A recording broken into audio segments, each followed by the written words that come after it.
Hello everyone, आप सभी का स्वागत है CLS एकेडमी के यूट्यूब प्लेटफॉर्म पे। CLS एकेडमी में हम जल्द ही एडमिशन्स की शुरुआत करने वाले हैं, लेकिन ये शुरुआत करने से पहले मैं आपको यहाँ के बारे में कुछ खास बातें बताना चाहती हूँ। आप जब भी किसी एग्ज़ाम की तैयारी शुरू करते हैं, यदि आपके पास सही तरीके का गाइडेंस अवेलेबल नहीं है तो आप किसी न किसी कोचिंग इंस्टीट्यूट की हेल्प लेते हैं। अब आप कोचिंग इंस्टीट्यूट की हेल्प क्यों लेते हैं? क्योंकि आपको जो सब्जेक्ट्स हैं उसका गाइडेंस मिलेगा, आपको एक प्रॉपर तरीके से जो एग्ज़ाम की प्रोसेस है उसका गाइडेंस मिलेगा, आपको सही तरीके से स्टडी मटेरियल प्रोवाइड किया जाएगा। इसके अलावा जो रोज़मर्रा की स्टूडेंट्स की प्रॉब्लम है उसमें आपको प्रॉपर तरीके की मेंटरशिप मिलेगी। इस वजह से आप किसी भी कोचिंग इंस्टीट्यूट में एडमिशन लेते हैं। अब मैं आपको यही जो कुछ आपके की पॉइंट्स हैं इसके बारे में CLS एकेडमी की तरफ से क्या नया प्रयास किया जा रहा है इसके बारे में कुछ बातें बताना चाहती हूँ। सबसे पहले अगर हम बात करें सब्जेक्ट के फैकल्टीज़ की, तो CLS एकेडमी में आपको जितने भी सब्जेक्ट की फ़ैकल्टीज़ मिलेंगी वो सारी की सारी अपने सब्जेक्ट की एक्सपर्ट फैकल्टीज़ हैं। मतलब ऐसा नहीं है कि कोई टीचर अगर हिस्ट्री पढ़ा रहा है तो फिर वो साथ में आपको इकोनॉमिक्स भी पढ़ा देगा, ज्योग्राफी भी पढ़ा देगा, फिलॉसफी भी पढ़ा देगा। ये वाली चीज़ नहीं है। अगर कोई टीचर आपको हिस्ट्री पढ़ा रहा है तो वो आपको कोर हिस्ट्री ही पढ़ाएगा और उसकी जो उसका कोर सब्जेक्ट है वो हिस्ट्री ही रहा है। तो मतलब हमने हर तरीके से आपको सब्जेक्ट के जो एक्सपर्ट्स हैं उनके थ्रू गाइडेंस दिलवाने की कोशिश की है।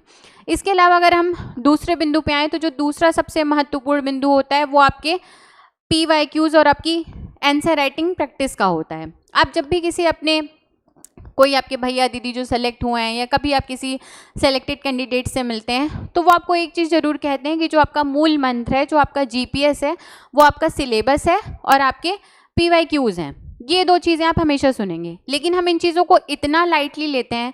यदि आप CGPSC के जो आपके टॉपर रहे हैं पिछले साल के रैंक 1 देवेश साहू सर जी, अगर आप उनके इंटरव्यूज़ देखें तो उन्होंने कई बार कहा है कि मुझे जो मेरे इनिशियल अटेम्प्ट्स वेस्ट हुए हैं उसमें जो मेरा सबसे बड़ा ड्रॉबैक था, मेरी जो सबसे बड़ी गलती थी वो ये थी कि मैंने PYQs का एनालिसिस नहीं किया। तो CLS एकेडमी में हम ये स्टूडेंट के ऊपर नहीं छोड़ेंगे कि आप अपने से PYQs का एनालिसिस करिए। यहाँ जो हमने जो एक स्ट्रेटजी बनाई है कि हम स्टूडेंट्स को किस तरह से गाइड करेंगे, उसमें आपके हर एक टॉपिक कंप्लीट होने के बाद, आपका जैसे सपोज कोई एक चैप्टर कंप्लीट हुआ तो उसके बाद हमारी कोशिश रहेगी कि हम क्लास में ही आपको PYQs का प्रॉपर तरीके से एनालिसिस करवा दें। वही आपके लिए क्या करेगा, एक GPS की तरह काम करेगा। PYQs आपके लिए एक GPS की तरह ही काम करते हैं। अगर आप कोई बुक इनिशियल लेवल पे पढ़ना शुरू करें तो आपको शायद पता भी नहीं होगा, यदि आपने PYQs नहीं देखे हैं कि इसमें कैसे क्वेश्चंस आते हैं, और आपको लगेगा सारी चीज़ें इंपॉर्टेंट हैं। लेकिन जब आप वो एनालिसिस कर लेते हैं तब आपको एक प्रॉपर तरीके से समझ में आता है, आपको बुक में वो चीज़ें दिखने लगती हैं कि हाँ इसमें क्या काम का है, क्या काम का नहीं है। यदि आप ये चीज़ें नहीं करें तो आपकी तैयारी वहीं जो 2-3 साल में होनी चाहिए थी और 2-3 साल में आपका जो रिजल्ट आने वाला था वो कभी कभी 7-8 साल के लिए ड्रैग हो जाता है। तो यहाँ पे हमारी यही कोशिश रहेगी कि आपको बिना मेहनत के विद इन द क्लासरूम हम ये सारी चीज़ें प्रोवाइड करें।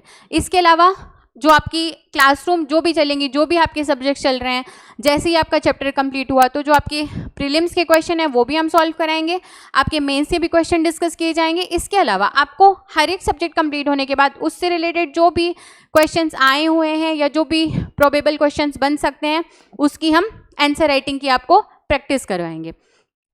अब इसके बाद देखिए, ये जो चीज़ें मैंने आपको अभी तक बताई हैं कि आपके सब्जेक्ट का नॉलेज, फिर आपके जो PYQs, आंसर राइटिंग, ये आपकी प्रिपरेशन का 50% हिस्सा है।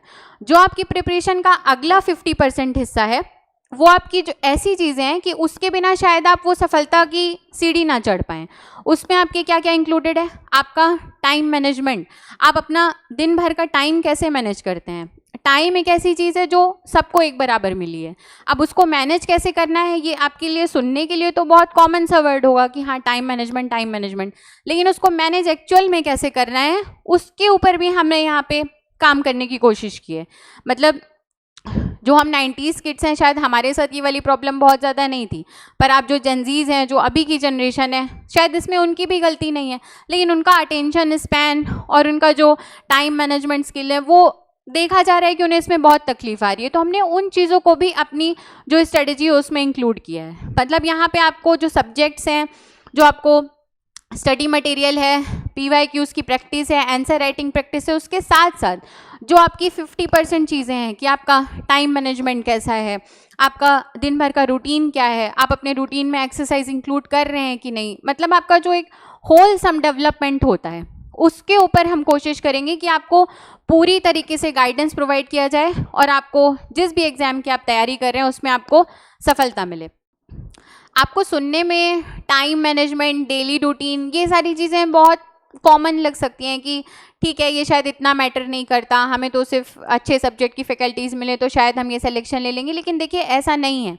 मैं खुद ऐसे स्टूडेंट्स को जानती हूँ जिनका मतलब 7 से 8 घंटे किसी किसी का जो स्क्रोलिंग टाइम था, स्क्रीन टाइम था, वो था, और वो आपके ब्रेन में कितना इफेक्ट डालता है, आपकी पढ़ाई को कितना कॉम्प्रोमाइज़ करता है, आपको शायद इसका कोई अंदाज़ा भी नहीं है। तो यहाँ पे हमारी जो कोशिश है वो आपके होलसम डेवलपमेंट के ऊपर है कि आप पढ़ाई तो करें, साथ साथ आपको जो भी हर एक स्टूडेंट के पास अलग अलग प्रॉब्लम होती है, तो उसके जो भी अलग अलग प्रॉब्लम है उस हिसाब से हम उसको एक जो पर्सनलाइज मेंटरशिप है वो प्रोवाइड करा सकें।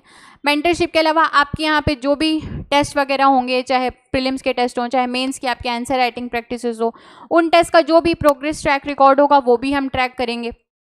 तो इस तरह से हम आपको यहाँ पे क्वालिटी प्रोवाइड करने की कोशिश कर रहे हैं। उम्मीद है आपको थोड़ी क्लैरिटी मिली होगी कि हम कैसे कुछ डिफरेंट करने की कोशिश कर रहे हैं। अगर आप ज़्यादा क्वेरी चाहते हैं तो आप इस नंबर पे कांटेक्ट कर सकते हैं, और अगर आप फैकल्टी से मिलना चाहते हैं तो आप इस एड्रेस पे विजिट कर सकते हैं। यहाँ तक आपका ये वीडियो देखने के लिए धन्यवाद। अगली मुलाकात होगी आपसे अगले वीडियो में। Thank you.